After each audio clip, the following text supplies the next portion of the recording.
Hello and welcome, all you ladies and gentlemen, boys and girls, Wandas and Visions, to Marvelous Movie Mondays. I need to put this on there. There we go. For all our viewers, there's our title. Yeah, it felt like something was missing. Yeah, I was like, we're just on a blank brick wall. But now we have a nice banner overhead. We have all our plugs on the bottom for where you can find us, which we'll plug at the end of the show. But Kelsey, how are you doing? I'm Dylan. And I'm Kelsey, and I'm doing great, Dill. I'm having Great. a great day. Yeah, we're having a real great day because we got some more Marvel Vision, WandaVision. Wow. Well, It's gonna be one of those days, isn't it? Isn't one it? of those days. Yeah, we'll try to keep it as short as possible. But if we go on tangents or screw up some words and have to go back and rephrase ourselves, reiterate what we were trying to say, it's because of that. Because it's been a long day. Because we got a lot of great stuff to talk about. We got a lot of stuff to dissect today. But first, we are going to bring some Marvel headlines. I know this week's news was a little less than last week's. You know, last week we got some big news. But this week we will be getting some Marvel headlines from Kelsey and Dill. So let's start off. Kelsey, why don't you start us off again? Give us your Marvel headline of the week. Well, I have some more Thor: Love and Thunder news. Ooh. Okay. Another cast member has seemingly been confirmed. He kind of confirmed it for us like a long while ago. He accidentally dropped it in a live stream, but Chris Pratt has also been spotted in Australia, as All right. was Matt Damon last week. So there we go again. We might see some Peter Quill action in Thor: Love and Thunder, which Well, is as we exciting. as we know, Thor is now with the Guardians, so it would make sense. The Um, Asgardians, if you the will. Asgardians of the galaxy. So I do think we're gonna see a lot of Thor in Guardians, but I think we'll also see Guardians in Thor. I do hope they still make it Thor's movie. I hope they keep it kind of contained to Thor's story, because I know Natalie Portman has a big role. Christian Bale is signing on as the villain, so I think it's gonna be a really interesting movie as long as they don't clutter it with too much stuff. But you know. I mean, I trust Taika Waititi with like my life, I think. So I think Right. it's gonna be as good as, if not better than Thor Ragnarok. At least I'm hoping. Yeah. And we'll do some Marvel rankings down the line on the show, so you all will hear our opinions on all the other Marvel movies that came before. And you'll find that maybe Kelsey and I don't necessarily agree on the Thor Ragnarok love, but that's another opinion for another time. I wasn't aware that you didn't enjoy Thor Ragnarok as much as I did, Jill. I didn't. Very Okay, interesting. yeah, I didn't enjoy it as much as you, but I did enjoy it. But we'll get there. We'll cross that bridge on a different show. So my headline, you might want to take one last sip of water because I don't want to have any spit takes here. This Okay, one's a big one. I'll put my tea down. This is not anything in the future. This is an article about now, but or from now about the past. So we obviously see Paul Bettany is in the limelight now because of Vision and because of this show. He's doing a lot of interviews, and he did one for Lights Camera Barstool, which is another podcast. Go check him out. And he did a little interview, and he was talking about Age of Ultron because that's the first time you see Paul Bettany as Vision, not as Jarvis, but as Vision. And he revealed something on that show, and anyone listening who knows what I'm about to say, it's a pretty odd headline, but this report comes from Lights Camera Barstool, and Paul Bettany says this: "I know that Joss Whedon, the director of Age of Ultron, apparently really wanted the rendition of him when Vision first is born, before he's clothed. Whedon is like, he's got to have a penis." So, for anyone listening, I just want you to imagine Vision's birth scene in Age of Ultron, if you can remember it. If you can't, I can't really either. It's been a long few movies since. But I've recently seen Age of Ultron, so it's there. I'm okay, so replaying you it in my tell us, mind right now. Kelsey, would this scene have been better if Vision had a penis? Because when babies are born, they're in their naked form. They're in their purest form. They're naked. You see their private parts. What is your opinion on us seeing Vision's private parts when he was born? I don't necessarily think that that would have added anything to the story, Right.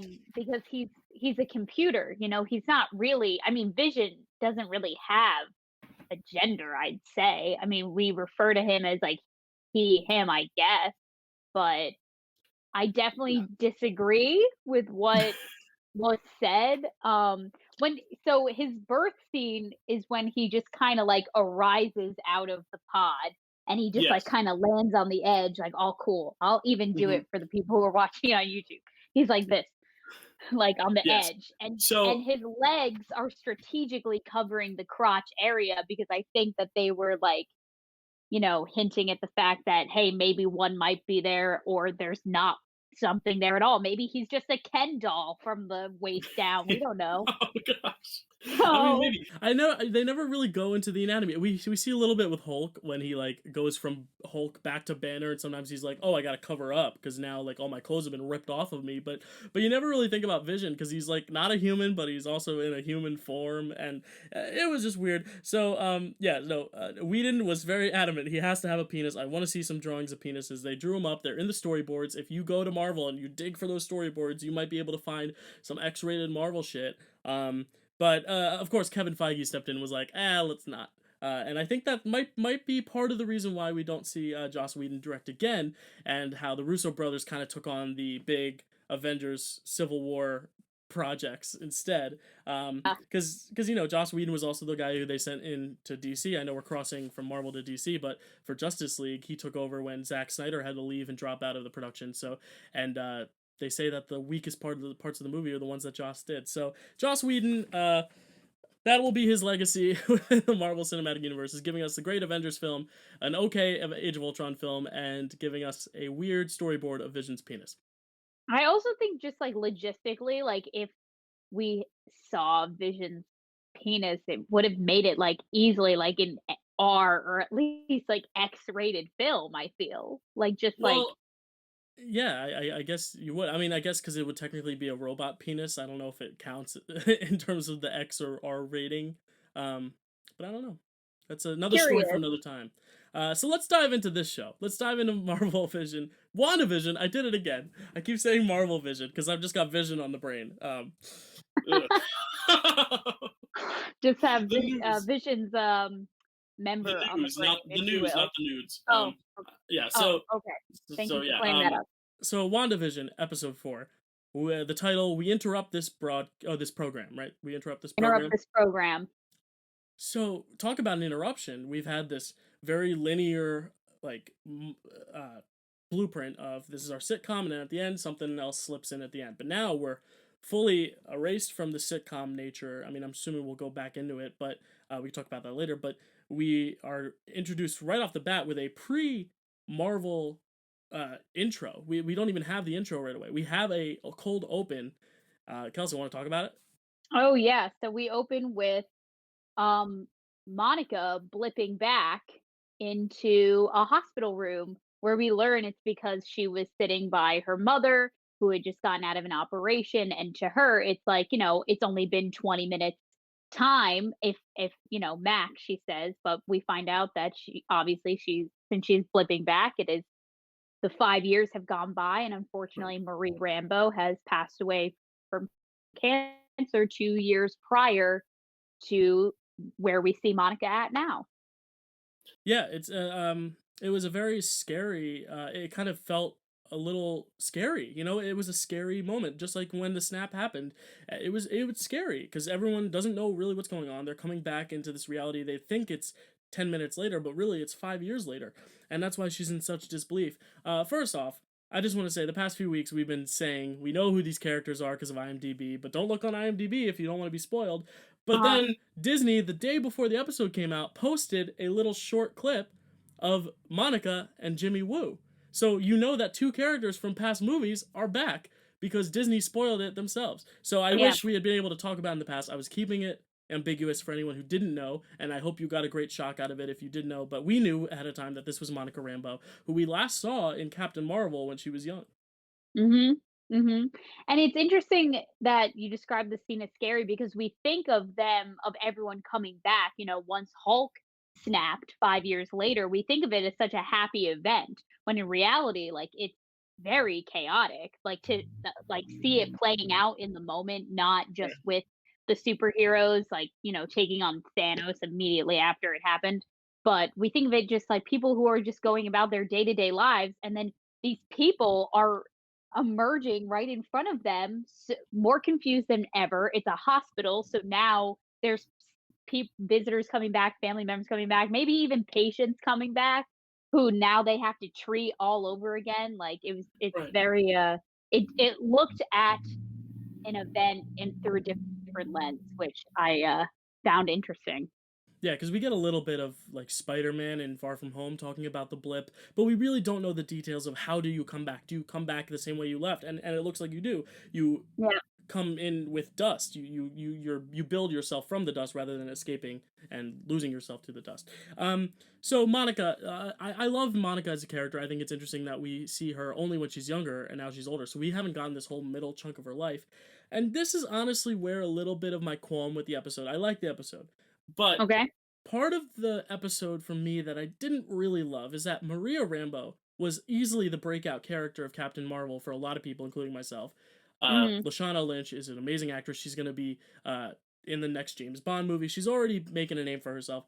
And I was excited to see what Maria would do in this universe, and then right away in the first 2 minutes of this, we find out she's dead, and it just kind of we didn't say spoiler alert, but in the title it says spoiler review, so I hope we didn't spoil that for you. But if we did, I'm sorry. But yeah, Maria's dead, and it's a little bit of a bummer to me because I really Yeah. wanted to see her, and we could see in Captain Marvel 2 we bring Maria back, but for the sake of this being the first thing with the Rambos since Captain Marvel, and right off the bat, it's just yeah, she built up this huge sword empire. Like she is in charge of swords. She is the boss, and she's dead. And now we're handing it over to this white guy who is not going to be as memorable. And yeah, it just didn't really sit well with me in the fact that Yeah. like I really just wanted to see I want to see Maria be in charge of Shield, or I want to see Monica as soon as she got up. I wanted to see Tyler be like, "No, you're in charge now. This was your mother's company. This is Mhm. yours now." But instead, I know she's probably gonna have to earn her way up to the top, and I know that's where it's going. But I did want to kind of see them just dive into Maria's story a little bit more, or maybe give us a flashback, even when in the episode of her with her mother or something. Just because I felt like we were a little bit the story was cut a little short for Maria Rambo, but I hope we see her again in the future. No, I agree. And what this scene also told us is that this WandaVision, it gave us a very clear place of timeline wise of when this is all happening. So it's about I saw someone say about like three weeks after everyone blipped back is when WandaVision starts taking place, which I think is important for And I believe that's the year 2024, right? Because 2019 was Endgame, and then they flash forward 5 years. I think it's the year 2023. Okay. We know WandaVision is in between Endgame and Far From Home. That's where we're fitting timeline-wise. Right. Okay. So somewhere around 2023, 2024. So it is in the future. So Yeah. so we open Monica, that whole scene happens, and then she goes to Shield, or to Sword, sorry, which stands for Sentient Weapons Observation and Response Division. Sentients are I guess otherworldly extraterrestrial forces or something. What do you know what a sentient is? Um, I've I've heard the word Sentinel Okay. in from my Marvel encyclopedia, and basically I think it's just like otherworldly, Right. materials, things like Mhm. that. Yeah. So she's called in to basically uh work on this missing persons report, and she's all pissed because she's like, "Yo, I just got back, but like I know what I'm doing. I don't need to just do a missing persons report. Like send me up to space." And they're like, "No." Tyler's like, "No, you gotta earn your dues again and pay your dues and do this missing persons report." But then we find out the missing persons is a lot more than just an average missing persons uh dilemma. We see that there's a lot of people Right. missing, a whole town basically of Westview, and I thought it was weird the cops themselves didn't really even know that Westview was there. That was a little confusing to me. Oh, because he said, Westview doesn't exist or Right. something, or like that. Yeah. Yeah. Honestly, that whole interaction, I watched the episode twice Yeah. through on Friday because this is getting released on Monday. Yes, it is. Um, I watched the episode twice through, and I was trying to follow along to everything that Jimmy Woo was saying, but I was confused because he was saying it's a missing persons case, but then that person's in the witness protection program. But then Right. he was like, "This isn't just a missing person, this is a missing town." So Right. I'm like, "Is the entire town in the witness protection program? Is the town itself a made up town for?" Because, like, sometimes, like, this is just my knowledge from Criminal Minds, I'm not gonna front like I know anything about FBI, like, on a serious level, but I'm pretty sure you get a new identity and a new home and everything when you go into the witness protection program. But I feel like if it was a town made up for individuals to go into the witness protection program, the FBI would have known about it. Right. And maybe that's why the cops didn't know that Westview existed, because technically it's not supposed to, because all the people there are supposed to be, protected. Um, but yeah, I have a lot of questions about that. I literally have written in the margins here, who is the missing person? Because I feel like he doesn't even like reveal to us later on in the episode, like, oh, I'm looking for this person, first name, last name. And as we see later, I mean, I don't want to get too ahead of ourselves, but um, these are actors that are playing roles, as we later find out. So I'm wondering if these are residents of Westview that went missing, or they're residents from a different town that got put into this fake place called Westview. Are the police also actors that are trying to keep people out and saying Westview doesn't exist? What are you talking about? When they're very much aware that it exists. I really don't know. And I think this is one of the things when I first watched the episode, again with the Maria Rambo, I was upset that we didn't get more of her, and that it kind of just jumped the gun to, oh, she's dead, now she's out of this universe. But another thing I was disappointed in was that I feel like a lot of the questions we had all got answered, and it's like, oh, so now we know what's going on, so now what? But when I rewatched the episode, I really did start to pick up on things and be like, wait, no, there's still so much going on that I don't know what's happening. No, But yeah. we do have a clear picture about what this bubble is and who these people are and who's in charge of this. So let's not get ahead of ourselves. Let's flash forward to Darcy. So Darcy's back. That's exciting. Yes. Oh, she's just great. I love the contrast of her character in the midst of all this. She's like, "Yeah, when's can I get a cup of coffee?" Like she's Right, just she's so she's just on the delightful. job. Well, because you got to think if this is after the Thanos thing. I mean, like everyone's like, what could get worse than that? You know, like Sure. you've Yeah. got half the universe has been blipped away, and then they're back. We're using the word blip instead of snap now, which is what they're using. So we're just gonna go with what they're saying. The blip happened, not the snap. The blip happened, and now. There's this other case, and everyone has to be thinking this can't possibly top the blip. Nothing is gonna top the blip. I don't think ever in Marvel, and that's gonna be a challenge for the whole universe as a whole going forward. Is being able to really top the stakes of that. I think they're doing a good job, but I do think Darcy and Wu and Monica, they're all thinking, what could possibly get worse than that? So when all of them are approaching this, it's not as grave of a scenario yet until we see Monica go inside the bubble, and then Wu's like, oh yeah, no, shit's getting real, shit's going down, this could be really bad. Mhm. And we find out that Kat Dennings' character, Darcy, was the one writing at the end of the first episode, Yes. which So we was see the writing, we see the beekeeper, we see the helicopter, we see how all these yes, things got there. So how basically, they all this unfolded. yeah, this episode is basically like I don't know if you've watched How I Met Your Mother, Kelsey. The whole premise is the guy telling his kids how they met their mother, but for one episode you get to hear the mother's side of how the mother met me. It's called How Your Mother Met Me, and it's him telling her point of view of the story. And I felt like this was kind of that episode. It was like, so this is what Oh, you've okay. seen, and now here's what everyone else is seeing. This is their point of view of the events going on. So really, nothing else happened that really progressed the story. We just got the same story just told from a different point of view, which is why it's kind of hard to like speculate much further than we've already been speculating, because we kind of really haven't gotten any new progression of the story, just a different point of view on it. No, yeah, totally. It was refreshing though in a way too, because the first 3 episodes, like, I just kept sitting here saying, "Dale, I'm so confused, I'm so confused, I don't have theories, I just have more questions." So it was refreshing to kind of piece oh, I feel like at least now we have the box, we have the picture on the box, and we have a majority of the main focus done, and now we just kinda have to work on, like, the rest of the picture, Yeah, basically. I'm still, on my puzzle analogy here with this yeah, whole series. yeah. I So think it my was issue and was I honestly, was just I gonna was waiting sorry. no, we do this a lot. You go ahead, Kelsey. Thank you. As I should. You should always let me talk. Always. Um, what was I gonna say? I was a little disappointed at the end of the episode because I even said out loud at some point, I was like, "Oh, there's no way this is gonna be the end," because, once everyone on the outside was caught up with the sitcom Wanda had created, I was like, "Come on, we have to go into something, like, a little bit more here." Like, they gave us all the answers up until this point. Now I wanna start, asking more questions again, and I thought we were gonna go into the next episode of the sitcom, but we didn't, and I was a little disappointed. Yeah, I have to say a lot of my disappointment did come from I didn't want the whole box yet. Like I know now we're going Oh, outside the okay. box, but I didn't want the box yet. Like it's fun to kind of like put all these things together, but that's just me. I know a lot of people were waiting. Like okay, we're kind of in the same formula. What's next?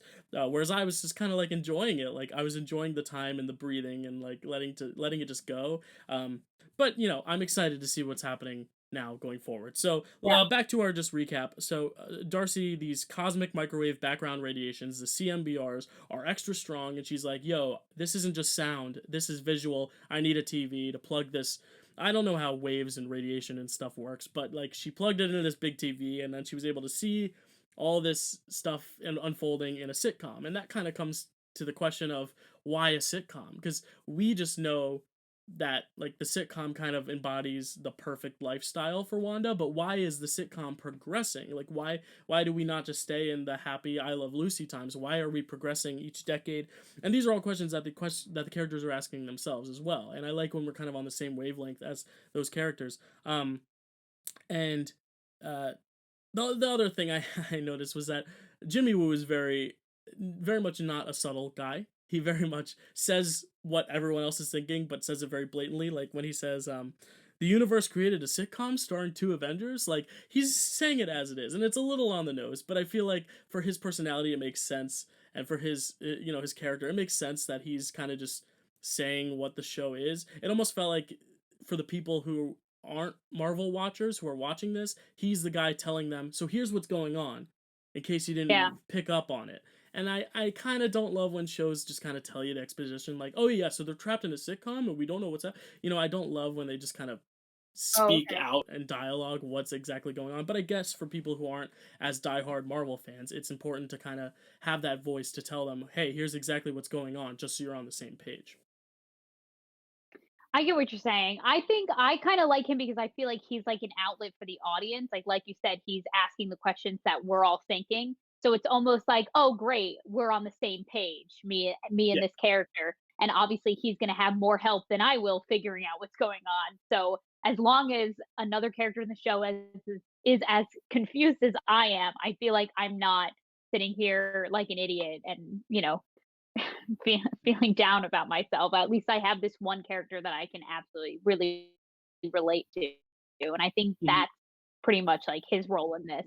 Because at the same time, obviously like we've been watching this since episode one, but his character and Kat Dennings and all these people now, this whole sword team is playing catch up. They're like, oh, we this is all very new to us. We need to figure this out from day one and what's going on and record that, make sure that that broadcast is recording. We can go look back on that and everything that's going on. So it's almost Yeah. nice to see them working out all the things and all the theories that we have in this episode.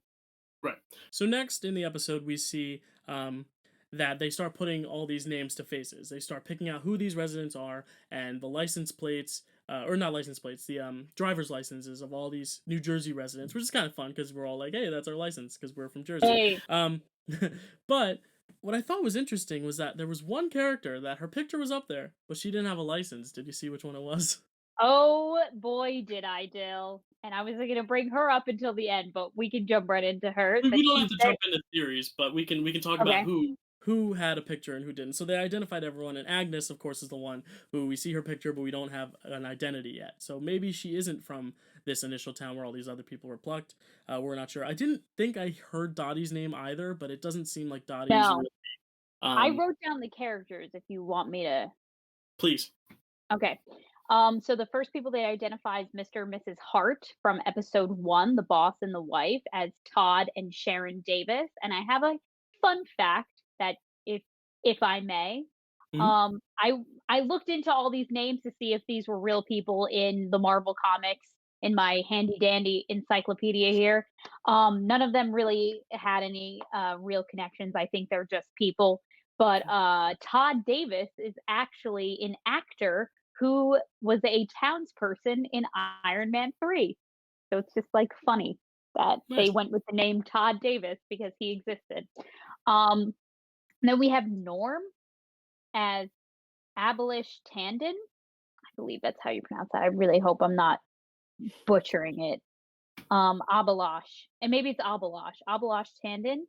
Jones, our funny guy with the mustache, is um, Harold Proctor. I also noticed when Darcy was talking about him, his picture was on her computer. He also had an alias name, which I thought was interesting. And I'm not sure if I was reading this right because I was watching on my big TV back here. It's kind of far away, but he had it said his name, Harold Proctor, and then it said underneath alias, sit, like sit down in your chair, Amet, Amet. And I Hmm. looked into both of those names and I couldn't find anything, but I just thought it was interesting that he's the only one that kind of has like an alias. Again, I could have been reading it so wrong, but I just thought that that was interesting. Beverly is Isabel Matsuwata. I don't know Okay. how to pronounce that. I'm so sorry. And Herb is John Collins. And those were the only people that they discovered that they said out loud at least. And then of course we zoom out, we see Agnes's picture. And actually, she doesn't even have a legal name written down on her like paper at all. Okay. So it's not just that they didn't say her name out loud for us to hear. It's that I don't even think that they found a real name for her, Hmm. you know? Okay. Or at least, from what I could see on my TV, it didn't look like they Yeah. had a legal name written down for her. Yeah, I think we're along the whole Agatha Harkness train, and I think they're kind of Right. leaving us out of it because that's kind of gonna be the other big mystery that's gonna unfold is a who else is in on it with Wanda, and b what's Agnes's involvement because we know it's more than meets the eye. At least I think. Right. And Jill, you said these people were actors before? They were Well, confirmed to be actors? not Because really confirmed, but I'm still confused as to who they were. because Jimmy Woo was saying, Agent Woo was saying that like this guy is playing the role of Herb, and this girl is playing the role of Mrs. Hart, or played by. He keeps saying played by and playing the role of. So my in my assumptions, I don't know if the people are conscious as to who they're playing, or if they are controlled mentally to play these roles and they can't really snap out of it. Um, I really don't know, and I think that's another good question for what's to come: is are these people all in on it, and are they voluntarily acting in these roles? Do they think they are these roles? Because we know Vision thinks he's Vision, and according to the agents outside, Vision's dead. We have confirmed Vision is dead. He's not back. This is a some other form of Vision that exists Mhm. in this universe specifically. So I think it's just very interesting, and I think this was really to kind of pose all the questions we need to be asking this episode. Because I think earlier we were kind of asking who's in control, what is this, what is going on, why a sitcom. Now we've kind of answered who's in control and the purpose of this whole bubble. And now this episode was asking, okay, what else do we want to know about this and why? The why, not the Right. what. And I think that was this episode's purpose was to answer the what, and now we can dive into the why. Anything else with the episode? We see Geraldine. They finally spot her in the show. And then we finally get the reveal of what actually happens between Geraldine and Wanda. Mhm. And this is where I will have to say, Kelsey, you were right, and I was wrong. Thank you. Kelsey last week, Kelsey last week said she thought that um, Wanda was in control of this, and Wanda was the one who kicked Geraldine out, and Wanda is the one who wants to create this perfect life for herself. And I was under the impression that Wanda was a prisoner to someone else's plan. I thought Agnes was in control, and she might still have some involvement, but I thought this was all Agnes's doing, and Wanda was trapped in it, and Monica was in there to try to help rescue Wanda. But as we see, Mhm. this is not the case. Wanda is fully in control of her own world, and we see that Right. because she's the one who kicks her out. We see her just totally just smash her through the different walls out of the universe. It almost reminded me of the ancient one in Doctor Strange with the when she like hits someone and Oh, when soul she kind of knocked Hulk out of his right. body, or Yeah, Bruce like out of Hulk. Yeah, it reminded me of that, and also at the end when she says, um, "It's Wanda. It's all Wanda," and then Wanda tells Vision, "This is our home. I have everything under control." So Yes. we know at this point. I mean, that was kind of our loose episode recap. I mean, that was kind of all the big points we hit on, but. Like that is kind of where we're going now. Wanda is in control of this universe to some extent. This seems like her perfect world that she's made. Kelsey, why do you think she made this world to begin with? I mean, is it as obvious as trying to cope with Vision's death and try to accept the fact that he's still alive somehow?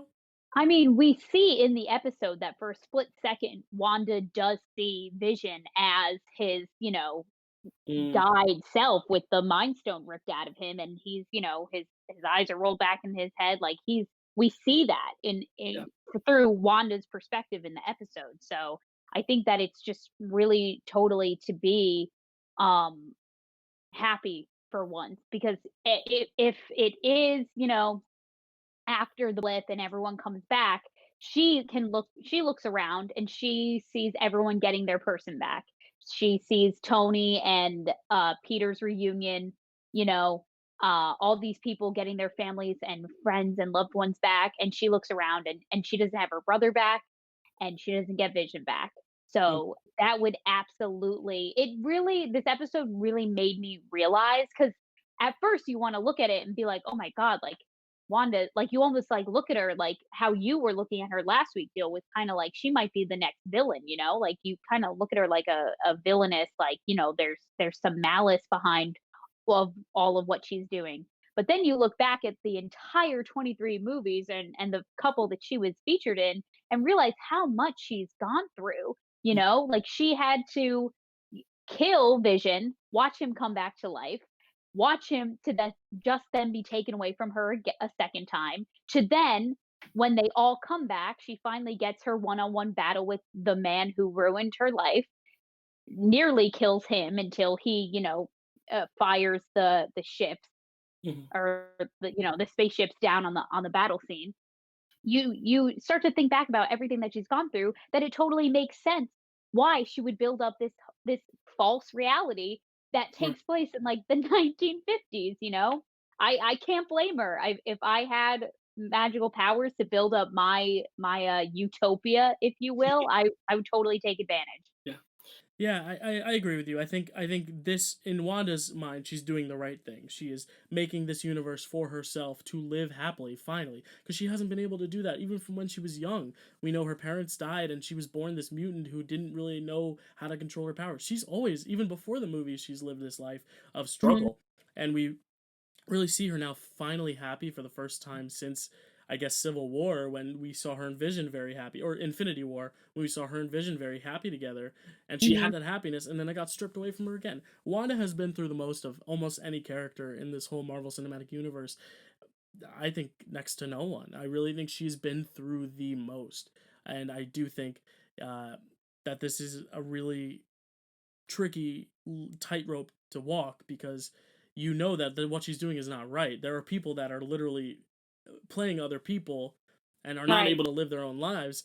But at the same time, it's like, but Wanda finally gets to be happy. And as a fan of hers, I'm like, I want you to be happy. I want you to live your life and be happy. But Right.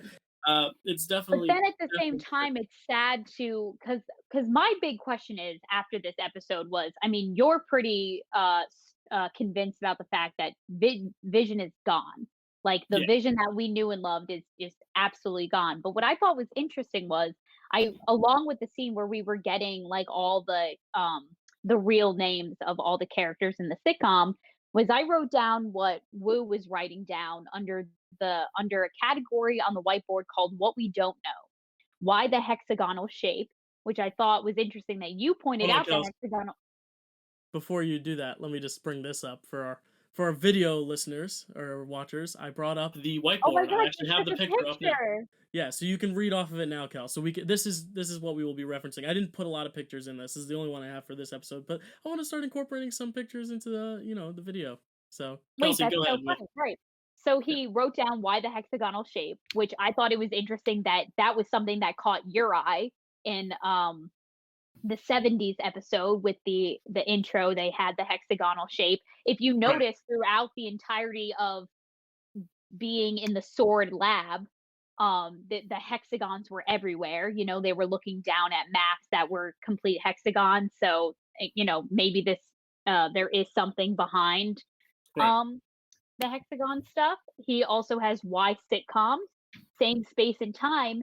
And the last question, is Vision alive? Yeah. So, do you think that this might be teasing a possible return of Vision into the reality that, you know, Darcy and Wu were in? Or do you think that it was just a oh my goodness, a genuine question that Wu was asking? Like, is this Vision or is this Right. just a figment of Wanda's imagination? I don't know if it's necessarily a figment of imagination, but it could be something built, like another vision built for her, or another reincarnation programmed by her, or maybe if we're gonna still follow along the same Mephisto line, if he's in introduced in this as like the devil-like figure, could she have made a deal with the devil that in order to get Vision back, she has to live in this universe? Because Mm. why a sitcom? We see in this board, which I'll bring up again, why sitcoms? And I think that has to do with, I think it almost has to be a punishment, maybe, or Do you that's like think the the only. devil was like, "Oh, I'm gonna give you the worst punishment. You're gonna have to live in I Love Lucy and the Brady Bunch, and then Roseanne and Full Well, House. Ha ha!" well, I mean, as long as they're not living in the Cosby Show. But we might edit that out. We'll see. Anyway, what I'm Oh saying though boy, is oh maybe, boy.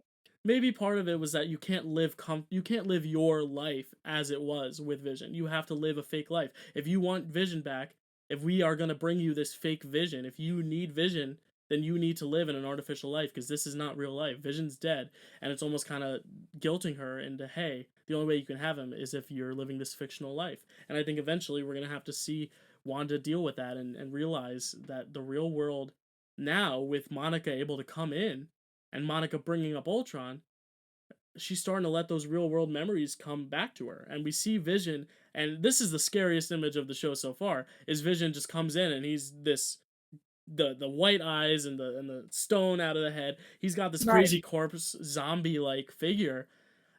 That scared the shit out of me, and I'm glad they're doing this horror angle for the show, as I've said multiple weeks. Do you think that it might be like, okay, I don't know if you're familiar with Riverdale. No, I am not. Enlighten me, Okay. please. Well, then will you ever watch Riverdale? I will not, but the viewers might, so we might not want to spoil it for them. Well, But it's what happened in season 1. okay, you can you dance Oh, around it maybe without spoiling? actually, maybe it doesn't happen in season 1. Scratch the Riverdale nonsense. Okay, But so if you this watch Riverdale, it might have something to do with Riverdale. sorry. Cole Sprouse But is Vision, basically. no, no, no, that's not where I'm going with this at all. Do you think that it might be like, because as we know, there's a storyline in the comics where Wanda just completely loses her mind. So do you think that she's just has Vision's corpse and she's just so crazy that she sees him like alive? But to everyone else, it's literally just Wanda like talking to his corpse, and everyone's like, "Yeah, haha, good dinner, Wanda." Like, Oh shit! and she's the only person that sees him alive.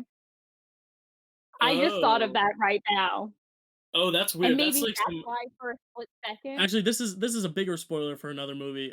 So cover your ears if you haven't seen Wonder Woman 1984. But there's kind of a similar. I won't spoil it, but there's a similar plot line there where Diana, Wonder Woman, sees a character as how she sees him, whereas he looks totally different to everyone else. So this might you might be onto Right, something, Kels, because maybe it is Vision's corpse that she just has dancing around like a marionette, and she in her mind is picturing him as a person. The only way I somewhat doubt that is because we do see Vision on his own in the show. If Vision was only with right. Wanda in the show, it'd be different. But I think because we've seen Vision kind of do his own thing in the show, maybe Vision really is Vision in this universe. I don't think Vision exists. I'm still on the Sure. thing where he's dead. I don't think he's back necessarily, But but then he's back in some form. to combat what you're saying is like he cannot be completely in Wanda's head because other people are interacting with him.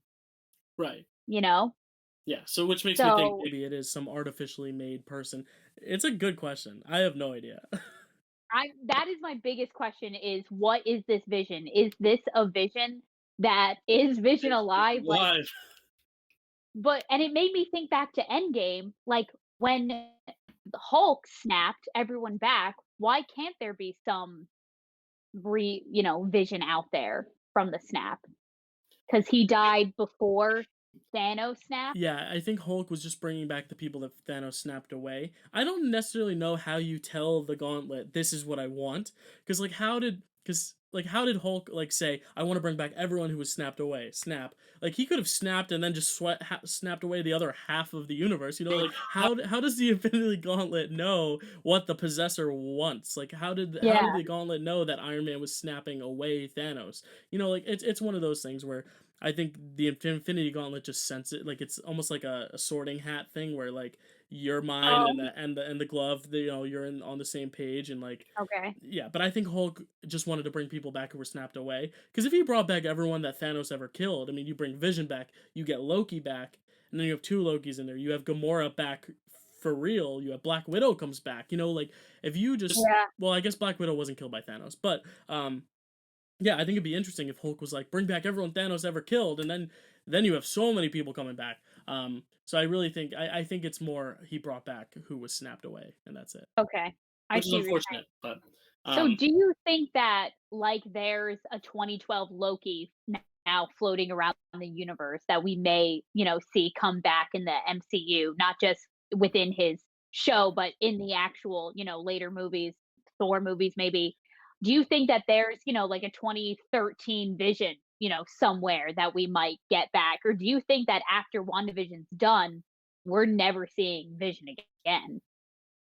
I don't know. I mean, I think with the Loki point, it has been confirmed by Kevin Feige that this next Loki series is about the Loki that escaped in 2012 with the Tesseract Mhm.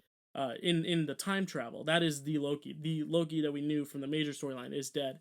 I think it might be Right. the same thing with Vision, where somehow in this show we are able to really bring him back for real.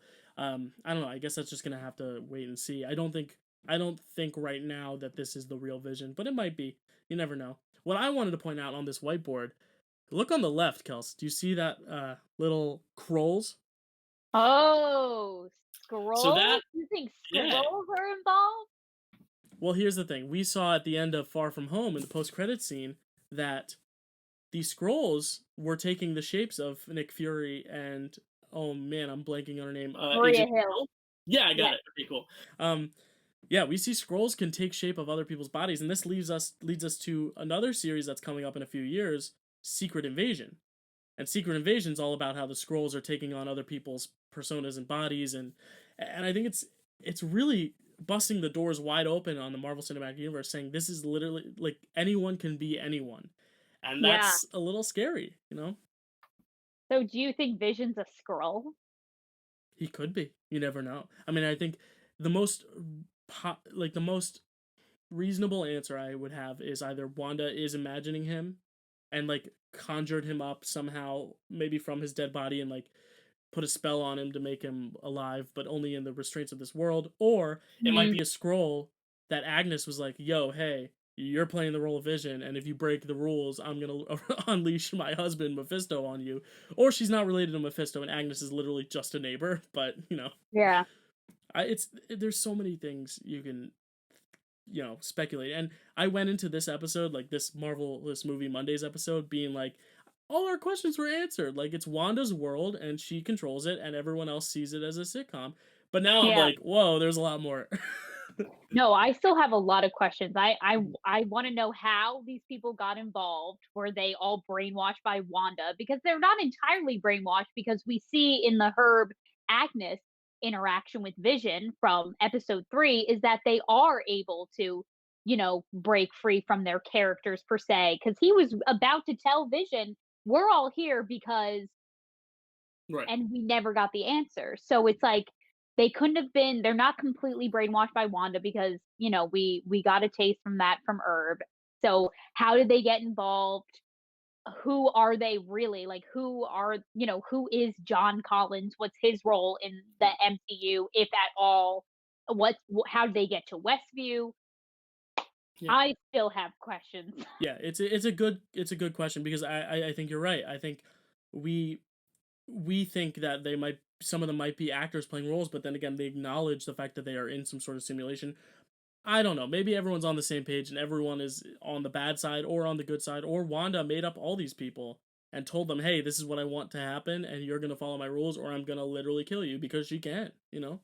Yeah, that's true. I think when Wu was kept saying, "Oh, this guy played by this guy," I don't think he was necessarily insinuating that they are actors. I think Mm, that he was just trying to differentiate between their real identities and who Wanda has made them to be in this sitcom.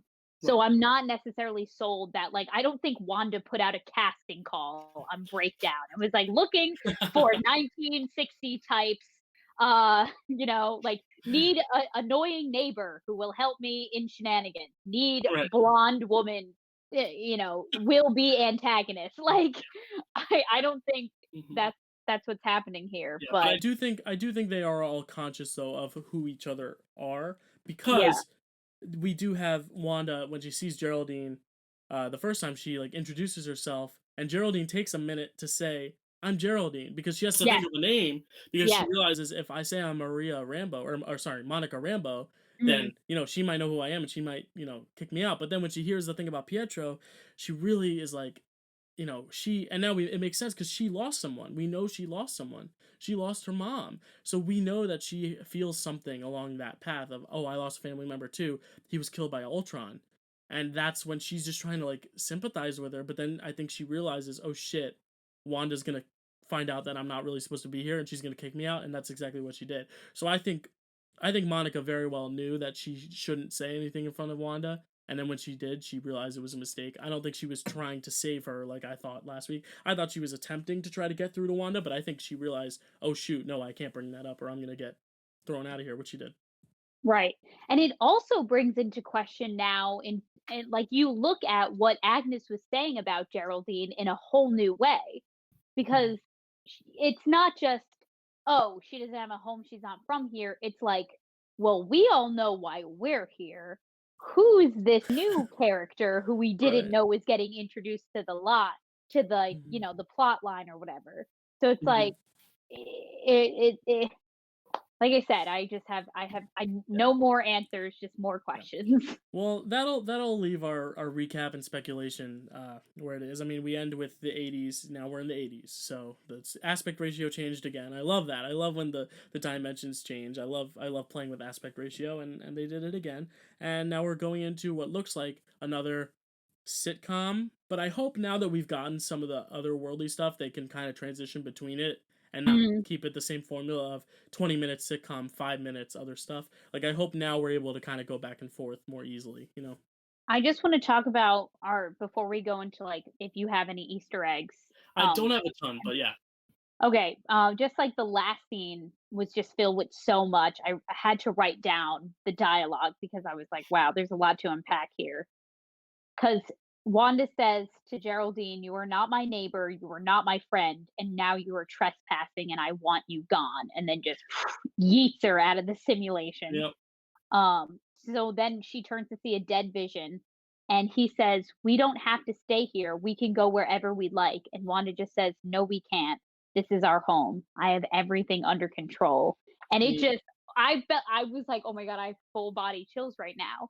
So now I feel like because of that, Vision might become more of an antagonist type. Like, I feel like he's definitely gonna like combat Wanda a little bit more in this because I feel like he's gonna realize sooner or later, why can't we leave this place? Why can't we just like be together and live a normal life? Why are we here? And he's gonna realize you're doing all this just to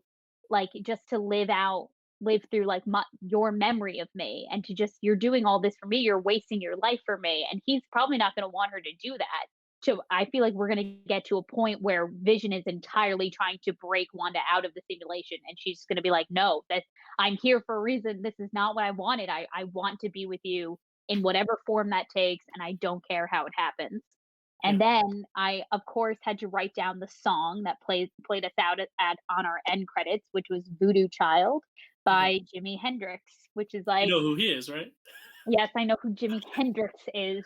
Well, you didn't know the Monkees, so I knew the Monkees, I just never heard that song. oh, okay, okay. We're the monkeys walking down the street, or whatever that song is. Yeah. You Yeah, know the song. I know the song. But yeah, so if you Dill, I don't know if you wanna go into any Easter eggs you Yeah, I mean, found I have through a the few. way. I didn't find a lot, but I if mean, we you did I'd see love to hear what you, might have come across. yeah, I mean, we see, the whiteboard had a ton of Easter eggs, the scrolls and Who is Vision, Why the sitcom. But I did Right. think another visual we saw, the plaque with Maria Rambeau in the sword building was nice. We got to see a picture of her mom, Maria, Yeah, um, and and did we you see saw what it said, her name? Photon. Yes. Yes, which was her call sign, I believe, in the Air Force, right? Um,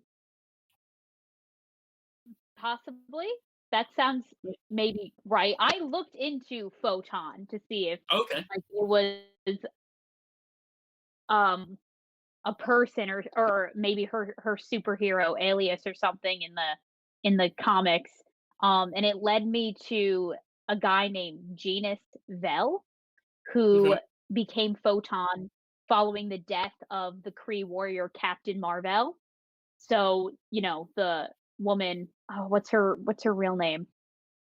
Carol She Danvers. comes as no, Carol Danvers is, like, mentor, who she Oh, sees when she, like, you yeah, I know, forget her name. now The actress is Annette Bening. Yeah. yeah. So, after she died in the comics, this guy, Genus Vell, takes on the, um,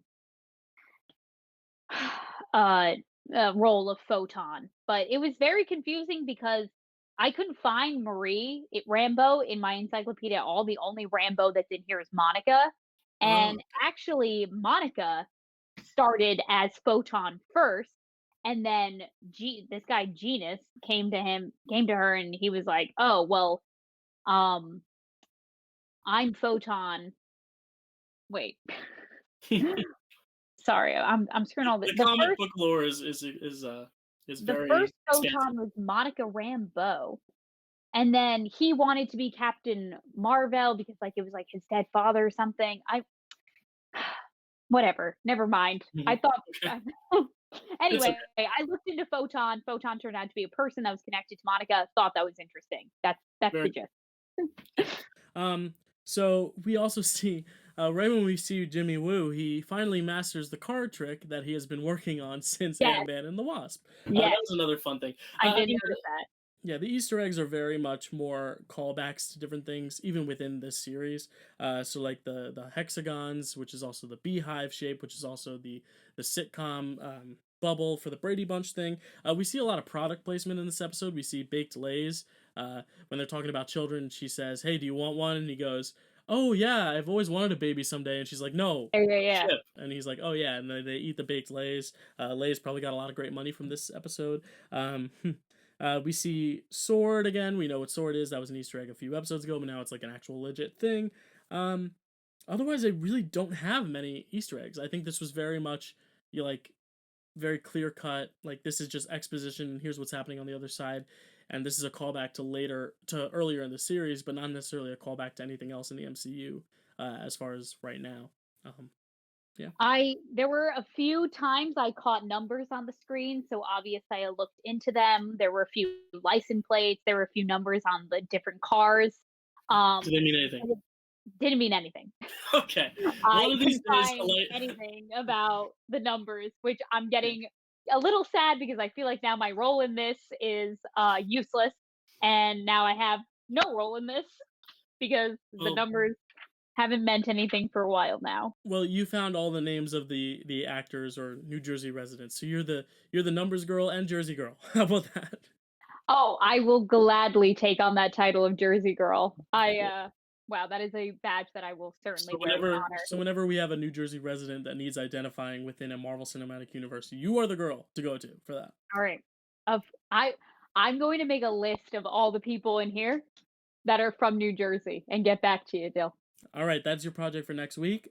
Speaking of, we'll be back again next Monday for some Marvel-Vision. Oh my gosh, I did it again. For some WandaVision episode 5. Uh, Wait, I still have more things to say. Are we wrapping this oh, up I was right wrapping now? it up. I was wrapping it up, but hey, if you want to keep going, Kels. Well, I just had one last thing to add because or 2 things, really. Because Okay. after we learned how everything that was going on, outside WandaVision in reality, I wanted to go back and watch the first 2 episodes to see if I could, piece more stuff together.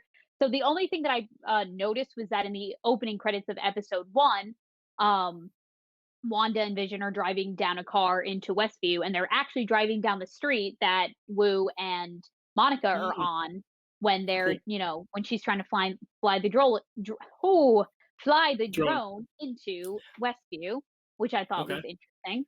And I also had another question that we didn't get to was we saw what happened with the glitches after Mm, Geraldine was thrown out and with Dottie and the hand stuff.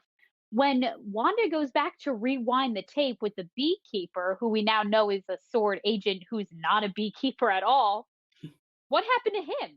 Did he just like transport back? that's a Did he good like question. I like is he still stuck there? Like what happened to him? Because his He's rope gets hanging out. detached. It comes back up as a jump rope because everything that goes in there that's not from the time period, Wanda changes so that it's useless and they can't, they don't get anything from it. So Right. I'm like, how did he get back to reality? That's a good question. I have no idea. I mean, where is he? Is it? He's probably just still out there. He's probably hanging on Westview. Like, yo, where can I get a hot dog or a burger around here? You know, Yeah, probably. like where can I get a nice cup of coffee? Which is funny because Darcy also needs her cup of coffee, and she still has not gotten her cup of coffee that she's asked for 3 times in the episode. I Uh, don't think that was a big ask as well. I think that a cup right. of coffee was the least they could have done. I mean, they brought her a whole big ass TV, but they couldn't bring her a cup of coffee. A TV from like the 1950s. They just had that lying around. Right. Like Like, yeah, can you go get me a interesting. TV? 1 minute later, oh yeah, thanks. Can I get that cup of coffee? Yeah, no, you're gonna be waiting like Yeah, two no. weeks for the cup of coffee. Well, anyway, I think that wraps it up, right? Yes. Now I'm done. Now we can Okay. now we can end it.